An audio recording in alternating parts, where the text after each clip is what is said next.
পয়গম্বর মুসা নবী আল্লাহর কাছে কথা বলার জন্য যাচ্ছে, এমনি একজন ধনী লোকের সাথে সাক্ষাৎ।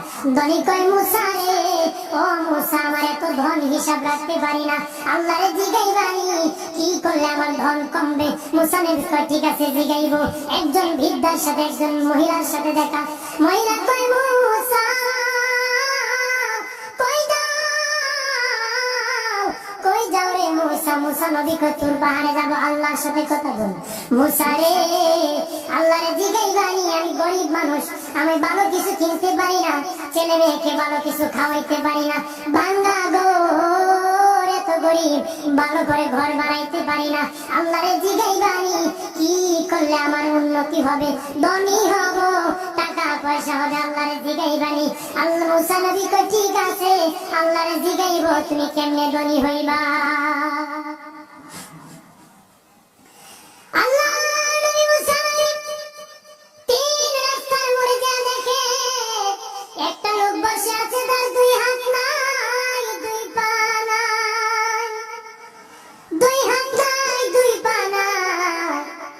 ওই লোক ডাক দিয়া কয়, মুসা রে, জীবনে কোনোদিন নিজে হাঁটতে পারি নাই, নিজ হাতে খেতে পারি নাই, কেউ খাওয়াইলে খাই, নতুবা উপবাস থাকি, বৃষ্টি আসলে ভিজি, সেখানে আমি আবার শুকাই। ও মুসা, জীবনে কোনো কাজে দুনিয়া লাগি নাই, আল্লাহরে জিগাইবানি কোন কারণে আমারে বানাইছে। আল্লাহকে জিগাইব। মুসা নবী কয়, আল্লাহরে, তোর ভাই মুসা নবী, মুসা ছিল কালিমুল্লাহ, কথা বলার প্রেম ছিল, কথা বলতো, কথা বলার প্রেম ছিল, কথা বলতে বলতে শেষ দিকে আল্লাহ গো, আসার সময় তিনটা লোক আমার কাছে প্রশ্ন করেছে, একজন লোক হলো ধনী, কিভাবে তার ধন কমবে গো? আল্লাহ বলেন, মুসা রে, তারে জানিয়ে দাও, যাকাত দেওয়া যেন বন্ধ করে দে, শুকরিয়া আদায় করা যেন বন্ধ করে দে, তাহলে আমি প্রভু আল্লাহ সুবহানাহু ওয়া তাআলা তার ধন কমায় দিব। যদি শুকরিয়া আদায় বন্ধ করে, তাহলে ধন আমি কমাই দেব। এরপরে মুসা নবী বলেন, ও মালিক, আল্লাহ একজন মহিলা বলেছে তার গরিব মানুষ গরিবী হালত জানার যে ইনকাম করে, তার একটা ভাঙ্গা ঘর, ভালো ঘর বানাইতে পারে না গো।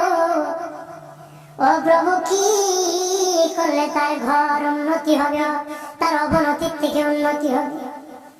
আল্লাহ বলেন, মুসা রে, মহিলারে জানিয়ে দিও, তারে আমি যা দিয়েছি তার উপর যেন সে শুকরিয়া আদায় করে। মুসা নবী বলে, মালিক, তিন রাস্তার মোড়ে গো আল্লাহ, একটা লোক তুমিও দেখতেছো যার হাত নাই, পা নাই, কত মানুষ হাত নাই গো, কত মানুষের পা নাই।